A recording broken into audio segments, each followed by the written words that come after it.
Welcome to എജ്യൂസ് podcast.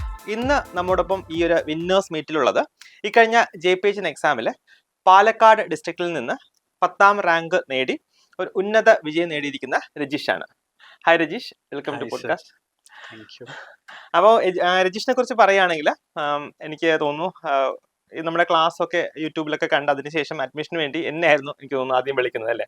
അതായത് വളരെയധികം ഹോപ്പോടുകൂടി അല്ലെങ്കിൽ വളരെയധികം അതോടൊപ്പം തന്നെ വളരെയധികം സ്ട്രെസ് ആയിട്ടാണ് വിളിക്കുന്നത്. അതായത് എങ്ങനെയെങ്കിലും എനിക്ക് ഒരു ഗവൺമെന്റ് ജോലി നേടണം എന്നുള്ള ആ ഒരു തീക്ഷ്ണമായ ആഗ്രഹത്തോടു കൂടിയാണ് എന്നെ വിളിക്കുന്നത്. എനിക്ക് ഇപ്പോഴും ഓർമ്മയുണ്ട് രജീഷ്.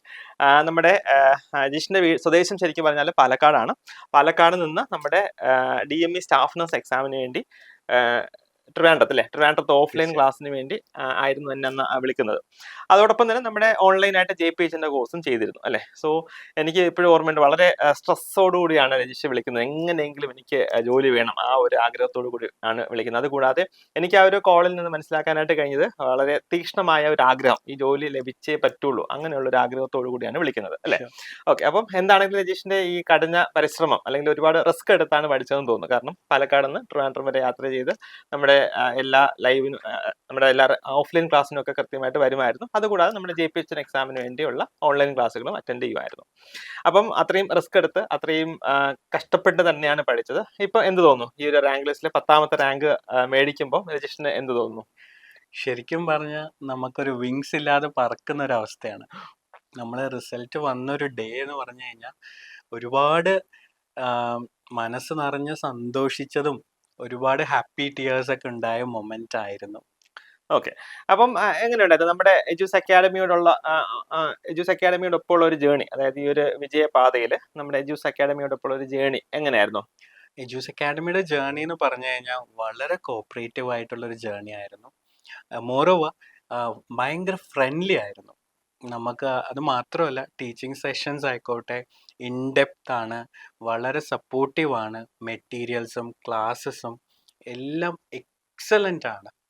വാസ്റ്റ് ആയിരിക്കും, അഡ്വാൻസ് നോളേജ് നമുക്ക് കിട്ടുക. അതുപോലത്തെ ഇവിടുത്തെ ഫാക്കൽറ്റീസും എങ്ങനെ പറയുക, ഭയങ്കര ഫ്രണ്ട്ലി ആണ്, സപ്പോർട്ടീവ് ആണ്. എന്തൊരു ഡൗട്ട്സും ക്വയറീസും ആയിക്കോട്ടെ നല്ല രീതിയിൽ ക്ലിയർ ചെയ്ത് തരും. അങ്ങനെ നമുക്കൊരു ഇനീഷ്യലി നമുക്കൊരു കയറുമ്പോൾ ഏതൊരു ഇൻസ്റ്റിറ്റ്യൂഷൻ അല്ലെങ്കിൽ ഒരു ടെൻഷൻ ഉണ്ടാവും. പക്ഷെ കയറി കഴിഞ്ഞാൽ നമ്മൾ ഫുൾ ഓണിൽ ഇങ്ങനെ പോയിക്കൊണ്ടേയിരിക്കും.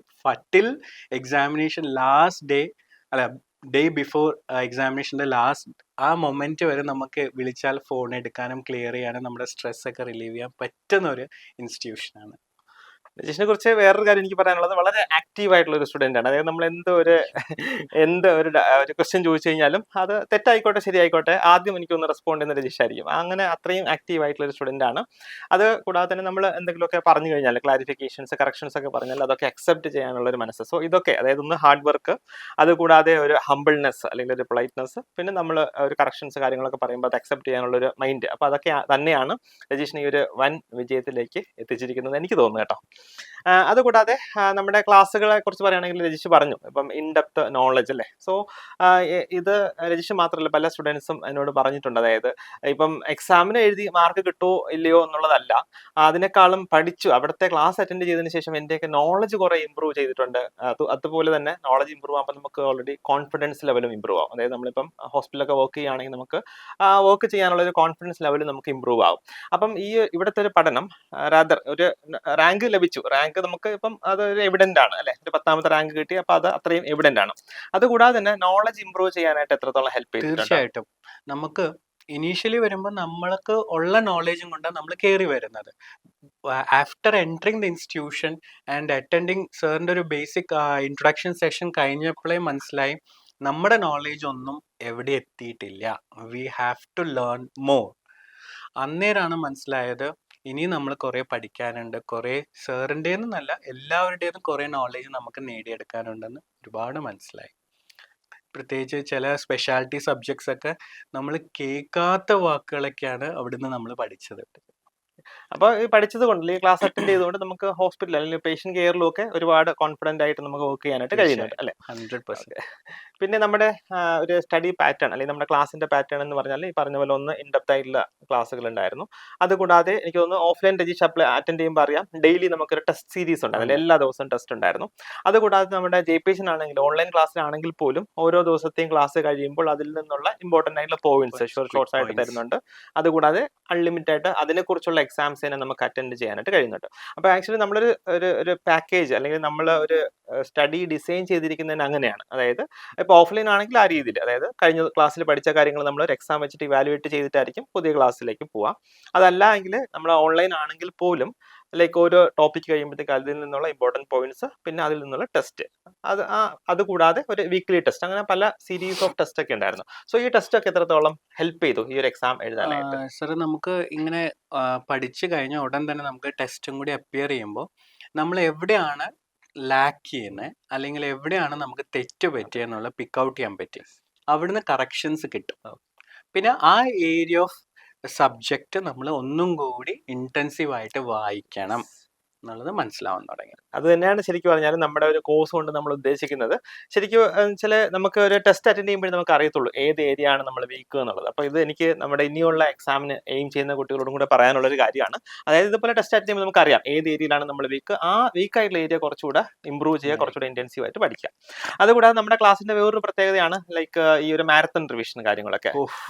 അപ്പൊ എങ്ങനെയുണ്ട് മാരത്തൺ റിവിഷൻ? എനിക്കൊന്ന് രജിഷൊക്കെ എല്ലാ ക്ലാസ്സും അറ്റൻഡ് ചെയ്തിരുന്നു. കാരണം ആദ്യമേ ഹായ് ഗുഡ് മോർണിംഗ് സാർ പറയുന്ന ആള് രജിഷ ആയിരുന്നു.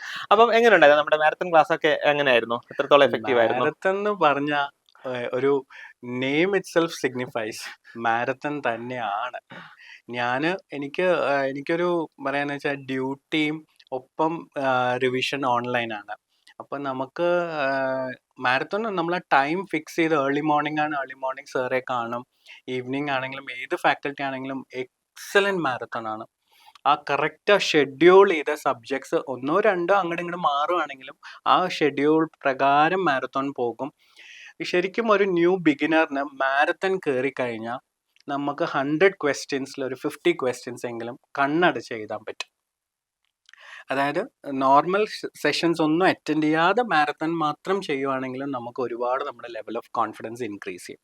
And above all mega marathon പിന്നെ 3 days പറയണ്ട, നിക്കക്കള്ളിയില്ലാതെ പോകുന്ന പോലെയായിരുന്നു JPHNല്. പിന്നെ DME അങ്ങനെ തന്നെ ആയിരുന്നു. പക്ഷെ എന്തൊക്കെ പറഞ്ഞാലും ഇപ്പൊ ഈ പറഞ്ഞ 50 മാർക്ക് അല്ലെങ്കിൽ 50 ക്വസ്റ്റ്യൻസ് നമുക്ക് അറ്റൻഡ് ചെയ്യാൻ പറ്റും. പക്ഷേ നമ്മുടെ ഒരു റാങ്ക് മുന്നിലേക്ക് വരണം എന്നുണ്ടെങ്കിൽ നമുക്ക് ശരിക്കും പറഞ്ഞാൽ ആ ഒരു ബേസിക് നോളജ് വേണം, അത് ഇമ്പ്രൂവ് ചെയ്യണം. സോ ആ ഒരു പഠനം, അതായത് ബേസിക് നമ്മൾ ആദ്യം മുതലേ പഠിച്ച് കഴിഞ്ഞിട്ട് പിന്നെ ഒരു മാരത്തൺ കൂടെ അറ്റൻഡ് ചെയ്ത് കഴിഞ്ഞാൽ നമുക്ക് ഈ പറഞ്ഞ പോലെ രജീഷിനെ പോലെ ഒരു 10th റാങ്ക് അല്ലെങ്കിൽ നമുക്ക് ജോലി കിട്ടാൻ പറ്റുന്ന രീതിയിലുള്ള നല്ലൊരു റാങ്ക് ഒക്കെ നേടിയെടുക്കാനായിട്ട് കഴിയും അല്ലെ? അപ്പൊ ഇനി ഇങ്ങനെയുള്ള എക്സാംസിന് വേണ്ടി ആസ്പയർ ചെയ്യുന്ന കുട്ടികളോട് രജീഷിന് എന്തെങ്കിലും പറയാനായിട്ടുണ്ടോ? ഷുവർ. എനിക്ക് ഒരു സജഷൻ പറയാനുള്ളത്, ആര് തന്നെ ആയിക്കോട്ടെ, respect of GNM, MSc or BSc, ആർക്കും ഒരു കോമ്പറ്റേറ്റീവ് എക്സാംസിൽ ഫ്ലൈയിങ് കളേഴ്സിൽ വിൻ ചെയ്യണമെങ്കിൽ you have to come to Edus academy. നിങ്ങൾ എന്തായാലും നമ്മുടെ ഷൈൻ സാറിൻ്റെ സെഷൻസ് നിങ്ങൾക്ക് മിസ് ചെയ്യാതിരിക്കണമെങ്കിൽ നിങ്ങൾ കമ്മ്യൂണിറ്റിയിൽ അല്ലെങ്കിൽ വീഡിയോസ് മാത്രം കണ്ടാൽ പോരാ, നേരിട്ട് ഈ അക്കാഡമിയിൽ ജോയിൻ ചെയ്യണം. ആൻഡ് നിങ്ങൾ ആ പ്രിസ്ക്രൈബ്ഡ് കോഴ്സ് നല്ല രീതിക്ക് കംപ്ലീറ്റ് ചെയ്ത് കഴിഞ്ഞാൽ ഉറപ്പായിട്ടും നല്ലൊരു ഗവൺമെൻറ് ഓഫീസിൽ ഒരു ഓഫീസർ എക്സാമിനേഷൻ നിങ്ങൾക്ക് ക്രാക്ക് ചെയ്യാൻ പറ്റും. ഓക്കെ. അപ്പോൾ നമ്മുടെ ഒരു കോഴ്സ് ഫീച്ചേഴ്സ് എന്തൊക്കെയായിരുന്നു രജീഷിനെ ഒരു നല്ല റാങ്ക് നേടാനായിട്ട് ഹെൽപ്പ് ചെയ്ത ഈ കാര്യങ്ങൾ കണ്ടു. അതുകൂടാതെ ഏത് രീതിയിൽ എക്സാമിന് പ്രിപ്പയർ ചെയ്യണമെന്ന് കണ്ടു. ഇനി നമ്മുടെ ഇനിയുള്ള എക്സാംസിന് പ്രിപ്പയർ ചെയ്യാനുള്ള ആൾക്കാർക്ക് ഒരു ചെറിയൊരു ഗൈഡൻസ്, ആ ഒരു രീതിയിലാണ് നമ്മുടെ ഒരു പോഡ്കാസ്റ്റ് ഉദ്ദേശിച്ചിരുന്നത്. എന്നാലും അതിന്റെ ഒരു ഫലം കണ്ടു എന്ന് വിശ്വസിക്കുന്നു.